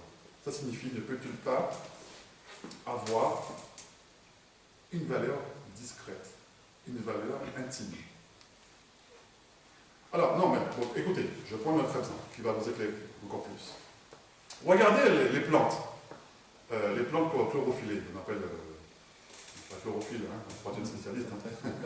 La photosynthèse, qu'est-ce que c'est la photosynthèse? Vous vous rappelez qu'est-ce que c'est? La photosynthèse, c'est une plante qui va utiliser, les plantes vertes, hein, qui vont utiliser la lumière du soleil pour fabriquer la matière organique sous forme de glucose. Le bienfait de tout cela, c'est que la plante va rejeter de l'oxygène. Vous croyez sincèrement que ça se limite à ça, la photosynthèse? Pensez-vous réellement que la photosynthèse se limite à la fabrication d'oxygène pour nous, les êtres humains? On est content que les plantes fabriquent de l'oxygène pour nous nourrir, pour respirer, on est content. Mais vous croyez vraiment que la photosynthèse se limite à ça? Non, je ne parle même pas des détails physiologiques. Le fait que la photosynthèse utilise du dioxyde de carbone, de l'eau pour fabriquer de la matière organique sous forme de glucose. Non, je ne parle même pas de ça. Non. Vous voyez où vous en venez ou pas? L'énergie. dedans. Oui, exactement, la lumière du soleil. La photosynthèse va utiliser la lumière du soleil, ok, pour produire effectivement la matière organique. Mais ce que je ne vous ai pas dit, c'est que cette lumière du soleil qu'elle a utilisée, elle est quantifiable. Et oui, forcément. Elle est nécessairement quantifiable. Mais cette lumière, en fait, a une certaine longueur d'onde, ok, mais qui va être stockée dans la plante. C'est ça, vous êtes là. Et oui, ça va être stocké dans la plante, cette lumière-là. Donc, je vous laisse imaginer les bienfaits que ça peut procurer en ingérant des plantes vertes, en ingérant la chlorophylle, par excellence. Donc, voilà. Je suis en train de faire, à mon insu, je suis en train de faire la pub pour l'initiative. Oui, parce que, Mais c'est la réalité. oui, parce que par extension, avec ceci, il y a une nouvelle façon de se nourrir qu'on appelle le cru. Ouais, ça aussi. Donc, en mangeant des légumes crus, vous emmagasinez tout ça. Et c'est comme ça que l'on peut, entre autres, guérir certaines maladies. Donc là, il s'agit Ne de... pas cuire, ne plus cuire. En Les général. gens qui ne sont pas remplis de pesticides. Ouais. Je répète, donc là il s'agit de quelque chose de parfaitement naturel. Les plantes le font naturellement. Parce que la plante, elle utilise une source non organique pour fabriquer de la matière organique. C'est génial ça. Ben, elle va utiliser la lumière du soleil, ok, qui a une certaine longueur d'onde. La lumière, rappelez-vous qu'il y a une certaine fréquence. La fréquence du soleil est utilisée pour synthétiser les choses. Mais ça va, je veux dire, la plante va l'information lumineuse est stockée dans la plante. D'accord. C'est ce qu'on va ingérer. Donc, cette information est diffusée dans notre corps. Donc, imaginez les bienfaits que ça procure au corps humain. Voilà. Bon, personnellement, écoutez, non, moi, je n'ai pas de... J'ai évoqué ça tout simplement. Bon, moi, j'ai utilisé la chlorophylle avec toi, Ismaël, parce que j'avais des problèmes d'acidité gastrique. Et ça m'a fait du bien. Mais ça ne se limite pas à ça. Tu le sais encore mieux que moi. D'accord. Voilà. Donc la chlorophylle a des bienfaits insoupçonnés. À mon avis, elle a des bienfaits à un niveau généralisé. C'est pas seulement. Parfois, on l'utilise pour les migraines, pour autre chose. Moi, j'ai utilisé pour l'acidité gastrique parce que j'avais des remontées qui étaient désagréables. Ça m'a fait du bien. Bon. Mais en tout cas, d'autres personnes l'utilisent pour autre chose. Pour Ok. l'asthme. Comment? Pour l'asthme, Oui, oui. Entre autres. pour traiter des hémorroïdes, pour l'anémie, Oui. pour cicatrisant naturel. Oui. Oui, c'est Donc- le spectre il est très très large, il est très grand. Ah oui, c'est énorme. Donc, la question ici, moi, pour moi, en tant que physicien, pas biologique, parce que je répète, je ne suis pas un professionnel de santé. La question est, qu'est-ce qui prouve que les échanges, la communication intracellulaire n'est pas quantifiable? Ça, je vais développer. Moi, je me moque carrément de ce que ce physicien allemand-là, le père de la biophysique, qu'il ait raison ou pas, ça ne m'intéresse pas. Je veux dire, c'est le principe qui m'intéresse. C'est le principe qu'il a évoqué, qu'il a mis en place qui m'intéresse. Moi, je ne veux pas savoir s'il a raison ou pas. Moi, la question que je pose, c'est est-ce que l'expérience qu'il a utilisée ne révèle pas que la communication dans le corps humain est de nature quantique. D'où la naissance des thérapies quantiques. La communication intra- et extracellulaire n'est-elle pas quantifiable? Ça signifie ne se fait-elle pas avec des valeurs discrètes, discontinues? Puisque moi, je ne pense pas que la plante chlorophylle, lui, absorbe la lumière du soleil de manière continue. Je ne pense pas. Non. Bah, la nuit, non. Donc déjà, Bah, oui, c'est sûr. il y a le cycle de jour et de nuit. Ouais. D'accord? Et notre corps lui-même absorbe cette lumière, la vitamine D, Oui, qui a un rôle important dans le corps. tout à fait, oui. Pour la synthèse de la vitamine D, oui. Oui, la vitamine D, vous la trouvez dans les champignons. Il Les trois. ne faut pas nécessairement avoir le soleil. Sachant que nous sommes tous déficitaires de Dans les vitamine D. champignons, vous avez de la vitamine D. Voilà, nous sommes tous déficitaires de vitamine D. Je ne sais pas si vous êtes au courant. Des quoi? Voilà. Déficitaire. Oui, la vitamine D. Oui. Oui. Même nous, les Noirs, nous Encore sommes plus. encore plus que les autres. Ouais. Dans les gènes. Allez comprendre Pas pourquoi. besoin de lumière. Voilà. Donc, en fait, alors, maintenant, je vais donner la parole à Giovanni, puisque Attends, d'abord la question-réponse. Pour terminer ton chapitre. mais là, c'est pratiquement terminé. Eh bien, donc la question. C'est juste, est-ce qu'il y a des questions par rapport à ce que je viens de dire? Sur la nourriture, sur autre chose.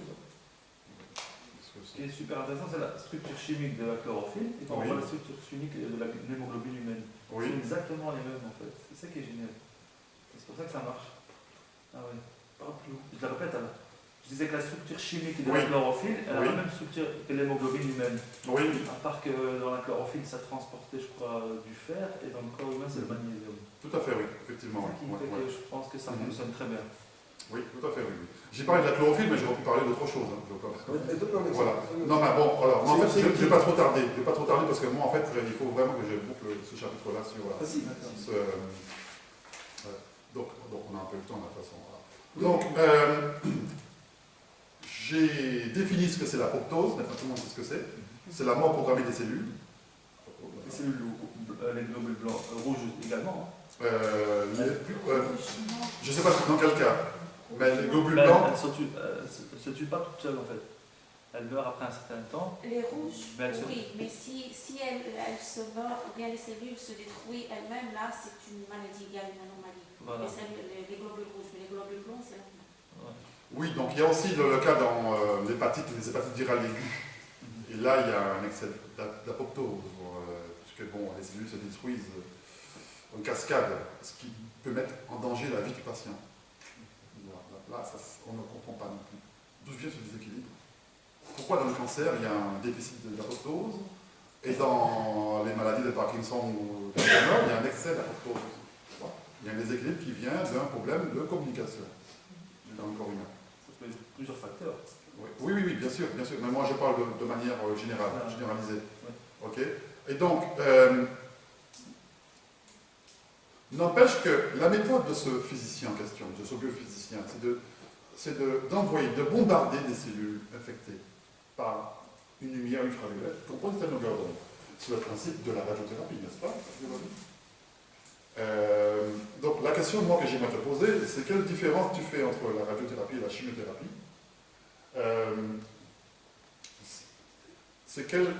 Comment peux-tu analyser la radiothérapie telle que parce que tu travailles dans le domaine médical?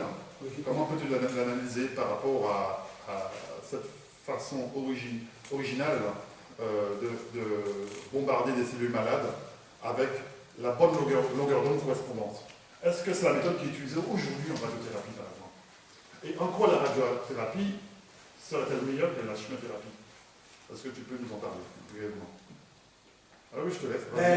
Les deux, par rapport à ce que Lydia a dit, les deux sont nocifs. Les deux sont nocifs. Radiothérapie, ce sont les rayons. Chimiothérapie, ce sont les médicaments, mais ça n'a rien à voir avec ce que lui... dans le domaine de la... Ça n'a rien à voir. Ok, d'accord. Bah, explique d'abord précisément. En gros, en fait, on va simplement revoir très rapidement. Est-ce que tu peux définir les effets, le principe de la chimio, ses effets? Les chimios sont des médicaments, tout simplement. Mais ça, si vous voulez, je peux... Ça, ce sera plutôt dans un prochain...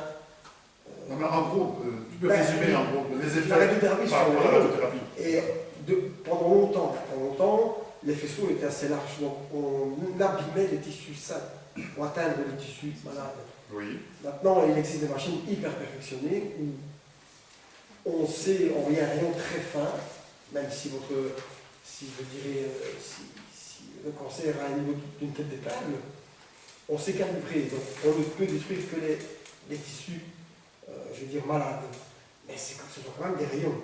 Les rayons ne sont jamais très bons, on le sait. La radiation. Il y a la radiation du patient. La chimio sur les médicaments, c'est pareil, il y a plein d'effets secondaires. Ce ne sont pas des rayons, il y a plein d'effets secondaires. Et là, c'est pas toujours très bon pour le patient parce que il faut lutter contre les effets secondaires. Suivant la dose qu'on donne, parce qu'on sait doser le médicament, mais parfois le médicament est tellement fort que les patients n'ont pas qu'ils vomissent.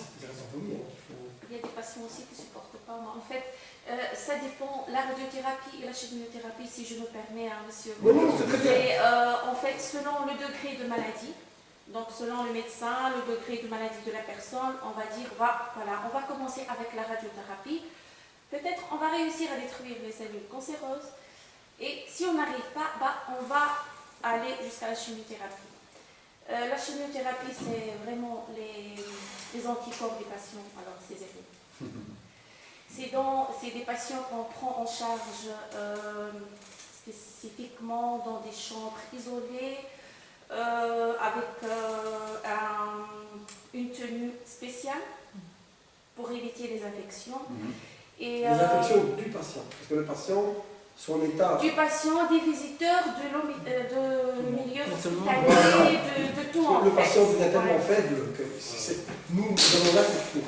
Ils sont très, Et très non pas sensibles l'inverse. en fait pour rattraper tout. Et il y a des patients qui n'arrivent même pas à supporter la première séance de chimiothérapie qui partent. Donc ça dépend aussi des maladies qui sont à côté du cancer. Voilà, mais c'est pas facile. Elle a répondu pour moi, c'est super, c'est très C'est pas bien. facile ni pour le patient, ni pour l'entourage, ni pour l'équipe soignante, ni. Oui, oui, oui. D'accord. oui, oui. Donc en fait, on a compris que la chimiothérapie était... c'est peut-être pas la meilleure chose pour soigner les gens qui sont malades de cancer, hein, donc on a compris. Donc là, C'est lourd, c'est un traitement très lourd, où il y a beaucoup d'inconvénients. Oui, Alors parfois, est-ce que ces inconvénients valent-ils la peine par rapport au résultat final? Parce que c'est pas toujours, le résultat final n'est pas toujours garanti. Et ce qui est fort visible aussi, c'est qu'ils perdent les cheveux. Hein. Ça, ce sont les effets secondaires. Ça, c'est des c'est l'effet secondaire. Mais ça repousse après. Quand le patient guérit, ça repousse. Voilà, donc Mais tu ça parles. reste le pourcentage des guérisons qui. Très faible. Mais voilà, c'est ça. Je n'ai pas donné de pourcentage parce que c'est pas toujours vrai. Ok, d'accord. Bon, on a Mais elle a répondu pour moi, c'est très bien. D'accord. Donc, dans le cas de la radiothérapie, par exemple, donc tu disais qu'il existait des techniques très fins Ce sont des où machines. tu es juste la cellule malade Ce sont des machines. et pas autre chose. Voilà, c'est Ça ça. qui n'existe qu'aux États-Unis. Je ne sais pas s'il y en a en Belgique, il est possible qu'il y en ait, mais à ma connaissance, je ne sais pas. Mais c'est possible. Donc là, seule la cellule malade est tuée. Voilà. Et non pas les cellules On saines. s'est dosé. D'accord. C'est ça. Actuellement, ça se fait. Ça D'accord. se fait. Ça coûte très cher, je suppose. Oui. Voilà. Donc, est-ce que fondamentalement la radiothérapie est à bannir par rapport à d'autres types de soins comme l'immunothérapie? Je ne sais pas si vous entendez parler. Ça dépasse mes compétences. Mais ça dépasse mes compétences. Je suis Parce pas que- médecin. Donc, mais. Tu as travaillé en radiologie. Oui, mais peut-être. Puisque bon, alors, l'immunothérapie, en fait, je crois que aussi, ça n'existe qu'aux États-Unis, comme par hasard. Ouais. Je sais pas, en Europe, il n'y a pas beaucoup de choses. Hein. Ils sont en avance, hein. Ouais. Non, c'est pour ça que je ne m'avance pas. Parce que l'immunothérapie, effectivement, c'est une méthode révolutionnaire pour soigner les tissus malades. En fait. Donc, on va stimuler l'immunité du patient. On ne va pas le bombarder avec des rayons, voilà, comme on fait en radiothérapie ou en chimiothérapie. Non, on va pas le. Non, on va stimuler efficacement le pouvoir guérisseur de son système immunitaire. C'est comme les vaccins ou... Voilà. Non, c'est pas comme les vaccins, non. Le procédé qui est utilisé, je ne le connais pas personnellement, mais il paraît que c'est beaucoup plus efficace. Et il y a même encore d'autres types de thérapies. Donc en fait, pourquoi je vous parle de ça? C'est parce que la méthode du docteur Fritz Albert Popp, elle est singulière, elle est révolutionnaire dans sa forme. Dans le fond, je ne sais pas. Je répète, je ne suis pas professionnel de santé. Mais dans sa forme, elle est quand même révolutionnaire puisqu'elle va trouver une résonance. C'est un terme clé qu'il faut retenir. Une résonance pour permettre une interaction, une communication entre la cellule malade pour que tout revienne à l'équilibre. N'oubliez pas qu'il partait du principe du vitalisme, comme quoi dans le corps humain, fondamentalement, tend vers la santé. Tous les tissus, tous les organes du corps humain tendent vers la santé. C'est seulement lorsqu'il y a un déséquilibre, il y a un défaut de communication, eh bien, cet équilibre-là est perturbé. Voilà. Et donc, lui, dans son travail, et justement qui justifie le terme de quantique, parce que c'est ça. C'est pour ça que je suis là. Je suis là pour expliquer ce que peut être une thérapie quantique. Comment peut-on justifier ce terme-là par rapport à sa définition originelle, qui a trait à la physique des particules. Donc vous avez compris que dans le corps humain, il y a des cellules. Alors, les cellules sont composées d'atomes et de molécules, et sont composées de quarks, voilà. De quarks, ce sont des particules indivisibles, hein, que forment les électrons et les protons. D'accord. Les quarks, ce sont des particules indivisibles, des particules élémentaires. Donc notre corps est formé de ça. Parce que bon, il ne faut pas seulement penser en termes de cellules, en termes de communication intracellulaire, mais il faut aussi penser en termes de communication subatomique, entre les atomes. Faire interagir les atomes dans notre corps. Solliciter les atomes dans notre corps avec l'énergie disponible, une énergie qui correspond à un état de longueur d'onde précise, une bonne fréquence, pour changer la nature du tissu, pour le transformer en tissu sain, alors qu'à l'origine il était malade. C'est dans ce cadre-là qu'on peut justifier le terme de quantique, en utilisant un rayonnement ionisant, oui, pourquoi pas. Voilà. C'est pour ça que je t'ai parlé, vous demandez de parler de radiothérapie, puisque la radiothérapie, en fait, on va aussi bombarder le tissu malade avec ce rayonnement-là. Sauf que quels sont les défauts, les effets secondaires de la radiothérapie en gros? Les radiations.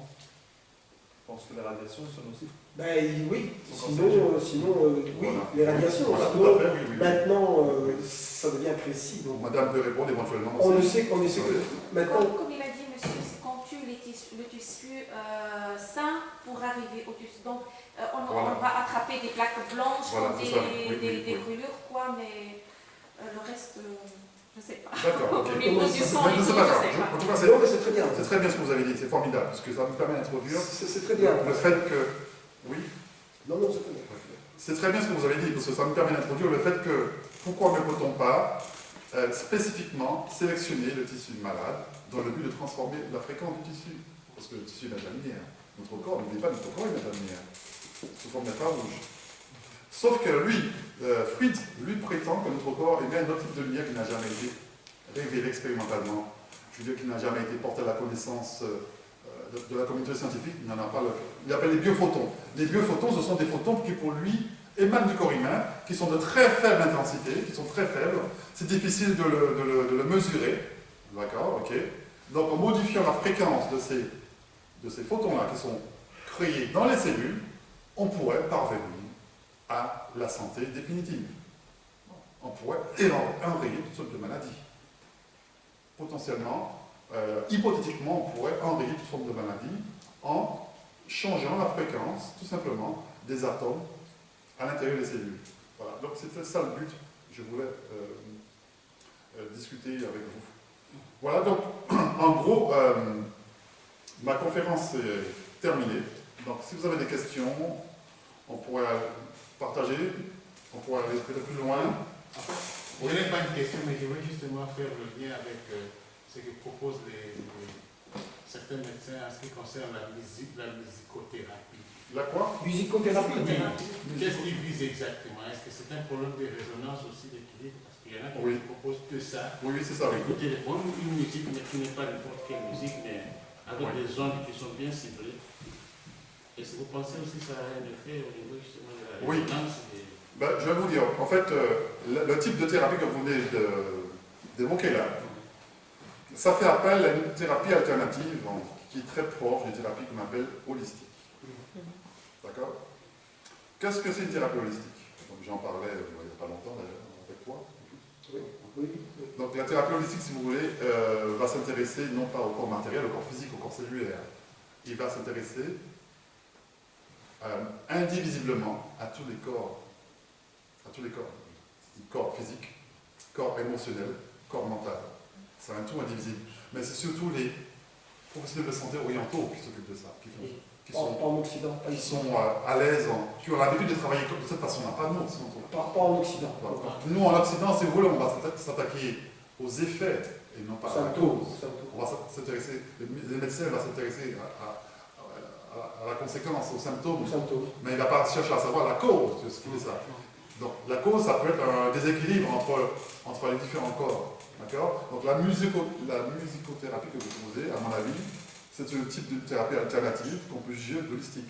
Parce que de toute façon, par définition, tout ce qui n'est pas les tenants de la médecine officielle, tout ce qui n'est pas conventionnel et non conventionnel, ça signifie qu'il est alternatif. Ce sont des thérapies alternatives. Une thérapie alternative peut être holistique, par exemple. C'est pas forcément. Personnellement, moi je considère que la thérapie développée par M. Albert Fritz n'est pas holistique, pas du tout. Ah non. Parce que lui, quand même, s'intéresse au corps physique. Au corps physique. Okay. Mais seulement, il va plus loin dans le corps physique que les médecins. Parce que les médecins s'intéressent seulement à la biologie cellulaire, mais lui, il va s'intéresser à la biologie, il va s'intéresser aux éléments vitaux dans le corps humain, aux éléments physiques. La physique Oui, parce qu'il parle de lumière. voilà, il va s'intéresser au rayonnement global du corps humain. Il va s'intéresser à la physique des particules à l'intérieur du corps humain, le terme biophysique. Voilà. Je ne sais pas si j'ai répondu. Direct, ne passe pas. Ah. Ah oui, il y a un souci, oui. Ici, les gens ne pourraient pas vous suivre. Ah oui, d'accord. Bon, ben, c'est pas grave. Écoute, de toute façon, c'est enregistré.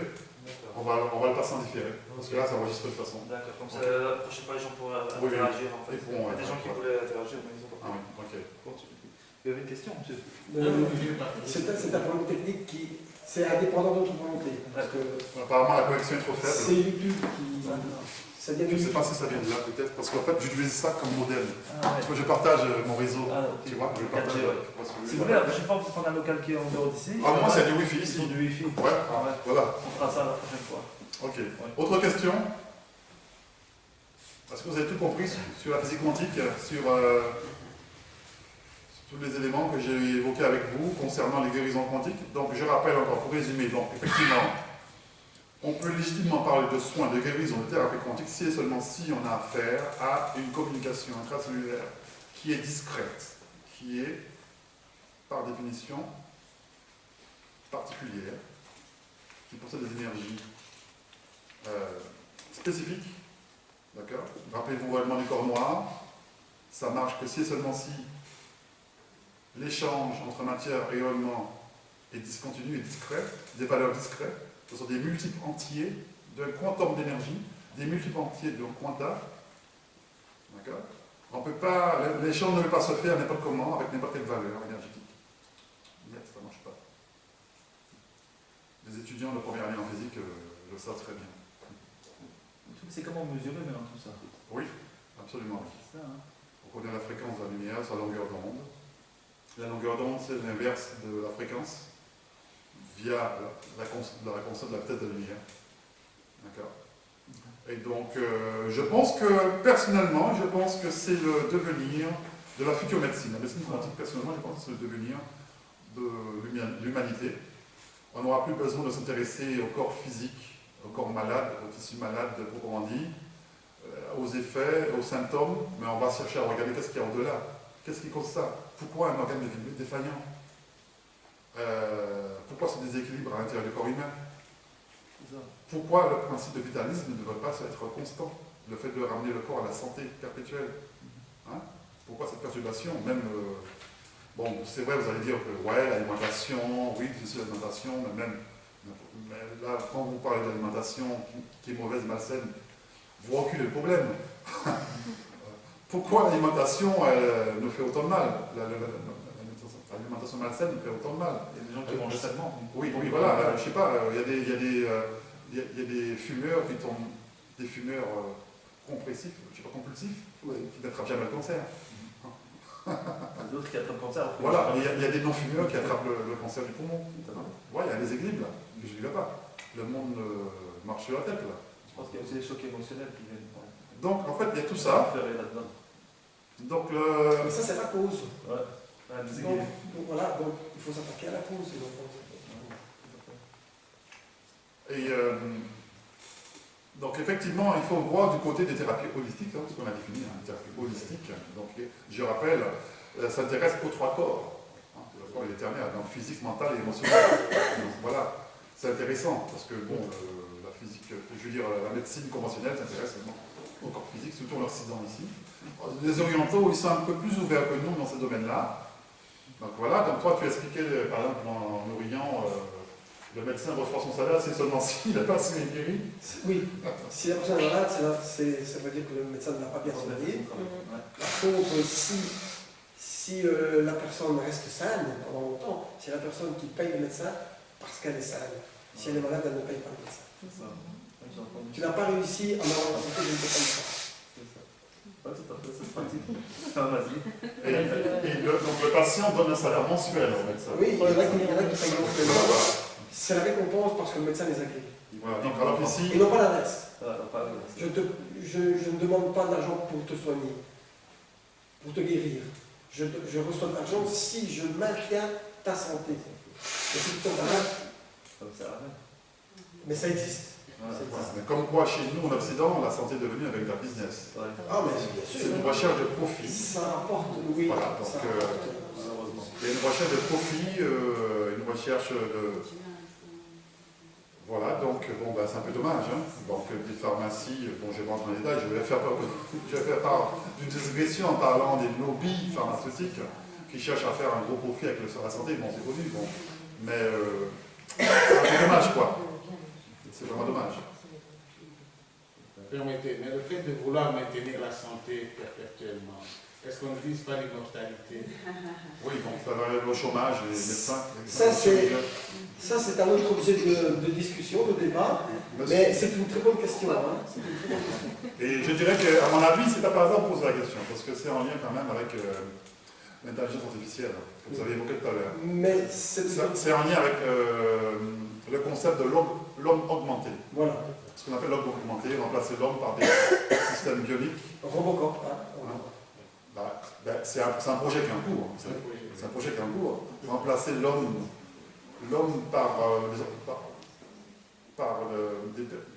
augmenter les performances physiques de l'homme. Des organes artificiels. Améliorer Des organes l'homme artificiels. par des fonctions bioniques, le transformer progressivement en androïde.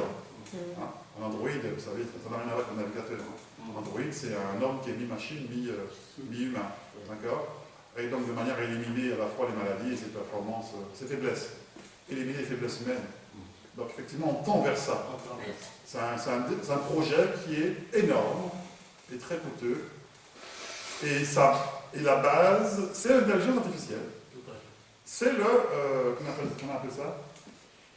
C'est pas le... Comment on appelle ça? C'est pas le transhumanisme.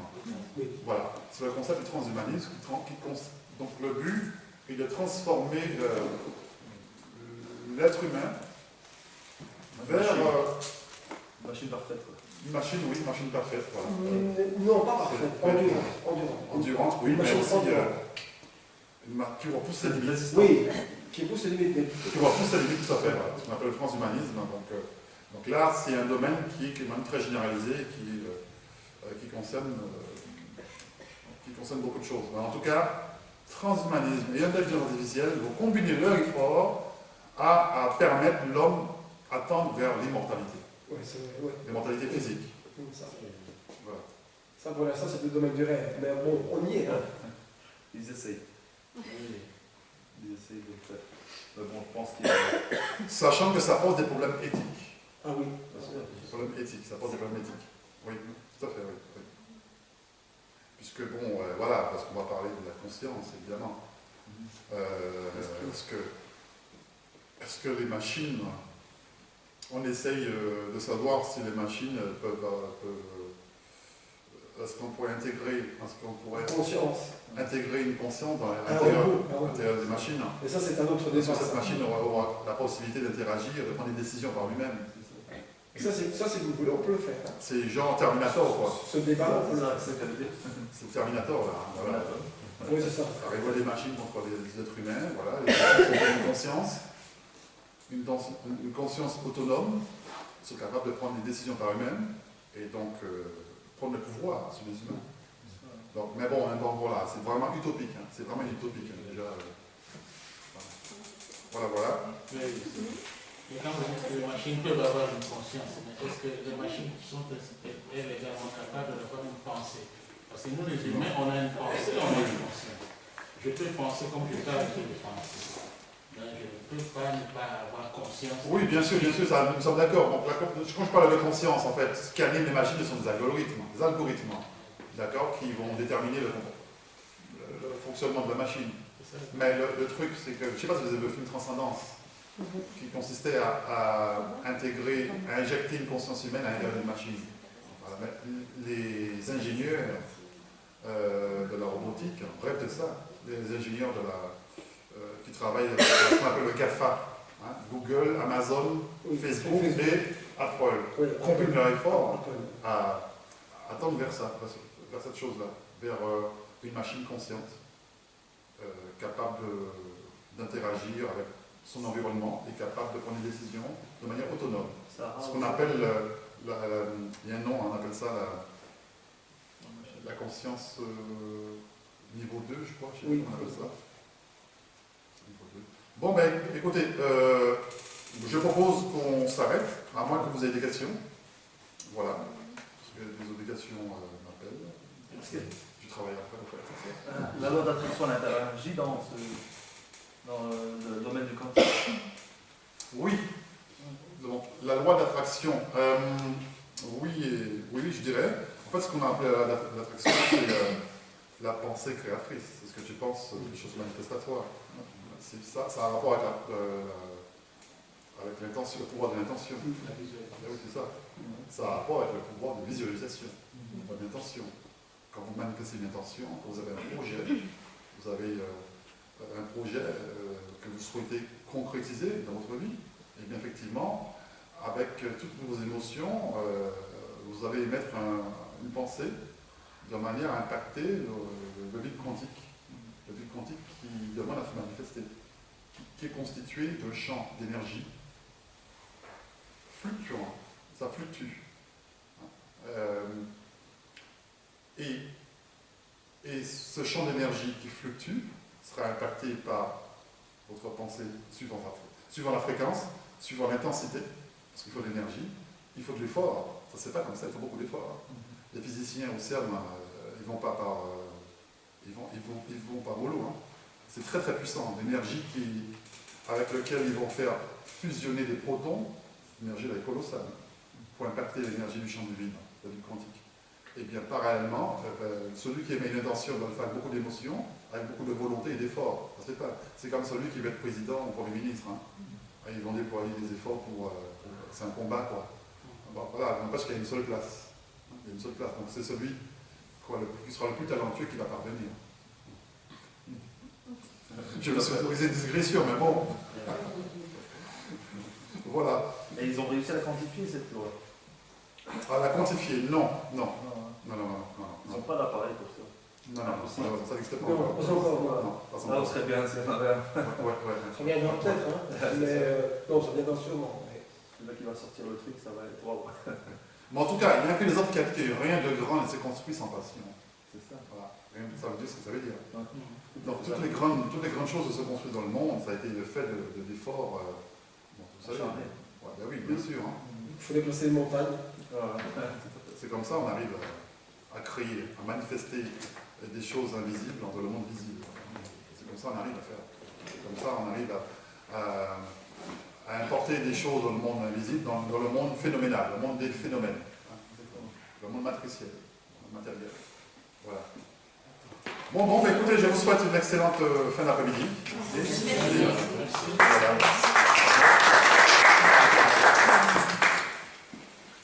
Voilà. Voilà. D'accord, la prochaine? Oui. C'est une bonne question.